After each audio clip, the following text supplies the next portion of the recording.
O anexo 5º é o que cuida dos casos de deficiência física e visual. Então, provavelmente, nós teremos a inclusão, a atualização do deficiente visual e também a inclusão no mesmo anexo da pessoa com deficiência auditiva. Vamos ver? Coloca na tela, Gabriel. Muito bem. Então a gente tem um anexo único, laudo de avaliação de deficiência física, visual ou auditiva. Aí, ó. É isso aí. Continuamos tendo os 3 laudos.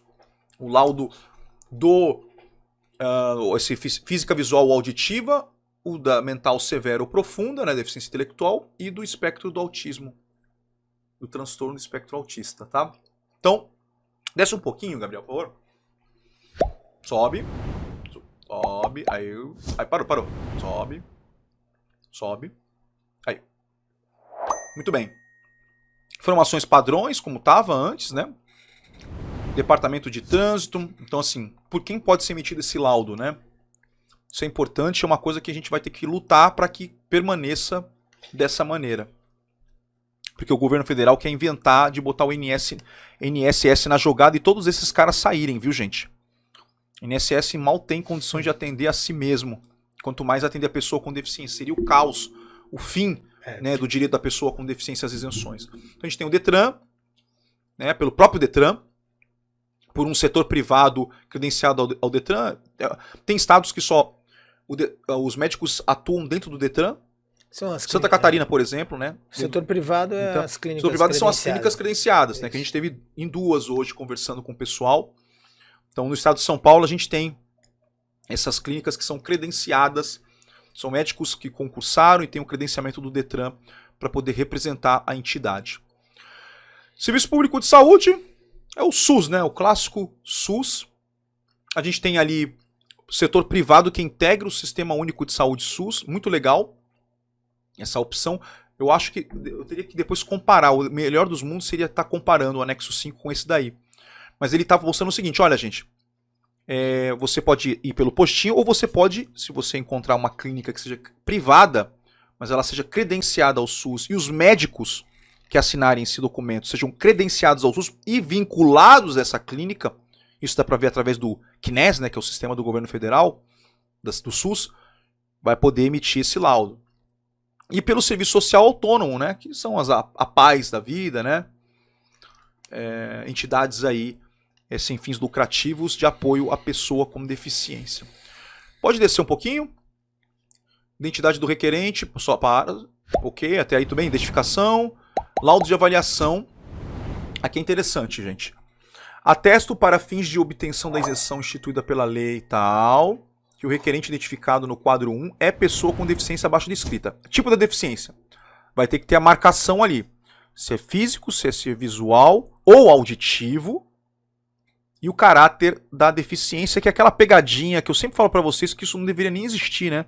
Deveria ser o óbvio, deveria ter alguma informação do sentido de, olha, tem que ser cumulativamente, pelo menos uma das situações, as 2 situações aqui, ou uma deficiência, né?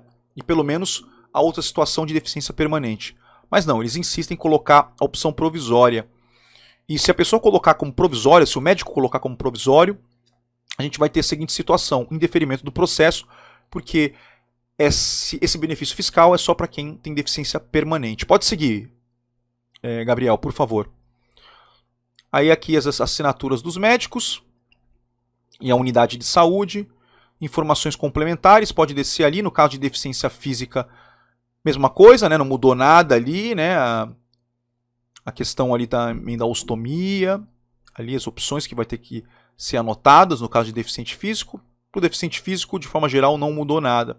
O que é interessante agora é essa parte aqui, gente. As instruções sobre deficiência visual e auditiva. Olha lá.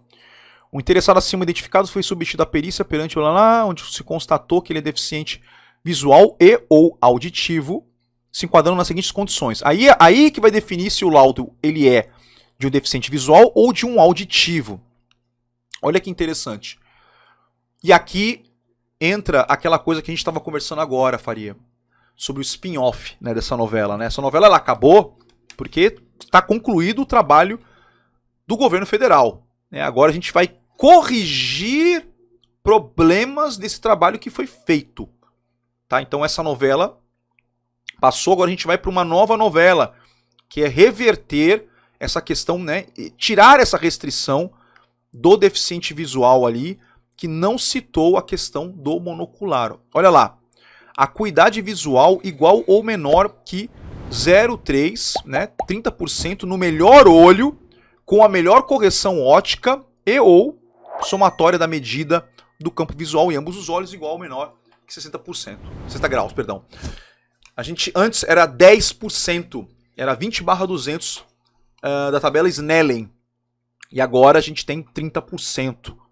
Tá? No melhor olho após a melhor correção. É aqui onde está a ausência do monocular, pessoal. Poxa, a pessoa lá que enxerga dos dois olhos em algum nível. O melhor olho é 0,3 após a melhor correção. Então... mas isso é só citado no laudo, né? Isso é citado no laudo. Então, mas no decreto... No decreto ele não coloca no rol taxativo, mas na instrução normativa faz referência ao decreto e agora no anexo ele acaba de exterminar o benefício para a pessoa com deficiência monocular. Então, só que, como eu falei no começo, tem uma lei que equipara, né, que considera, na verdade, a deficiência monocular como deficiência visual, e aí vai ter aquela briga jurídica. Lembrando que o decreto não pode restringir isso mesmo. Né, o que está na lei. Ele não pode restringir direitos que a própria lei estabeleceu. Isso é importante. Depois, ou a pessoa vai clicar ali, porque a pessoa pode, de repente, sim, ser deficiente visual e também ser deficiente auditivo. Pode ter os dois, tanto é que está lá. E ou, né? Visual e ou auditiva. Perda auditiva bilateral, parcial ou total de 41 decibéis ou mais, aferida por audiograma nas frequências 500, 1000, 2000 e 3000 Hz. E aqui entra aquela discussão que a gente teve lá, um bate-papo com o Dr. Alberto Sabag. Aí vai ampliar, né, os idosos, né? Pois é, porque ele falou assim, após perda auditiva bilateral parcial. Só que olha, existe uma falha, né, por parte.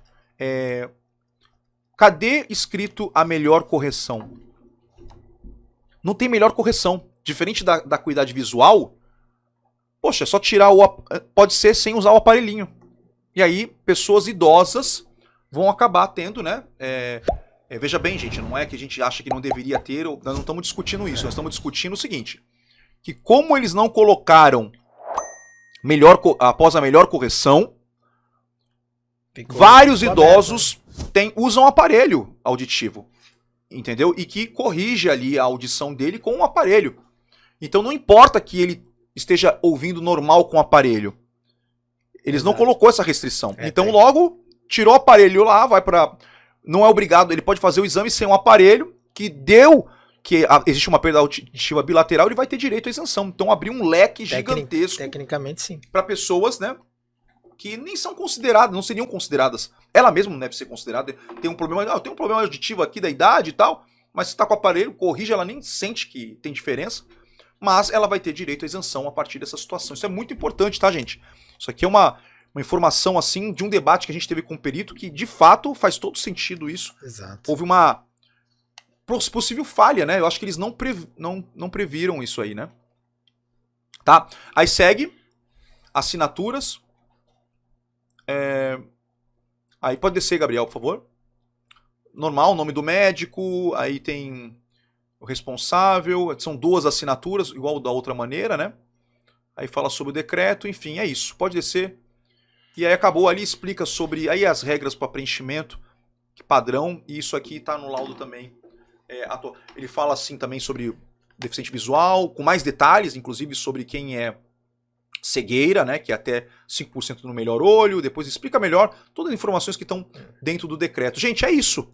Esse é o nosso anexo único, que substituiu o anexo 5, continuamos, portanto, tendo 3 laudos, tipos de laudos, só que o laudo, que era o laudo 5, teremos um laudo que é um anexo único, onde teremos a deficiência visual, física e auditiva em um laudo, a mental continua sendo aquele mesmo laudo, não mudou nada, e também a do espectro autista o mesmo laudo não mudou nada.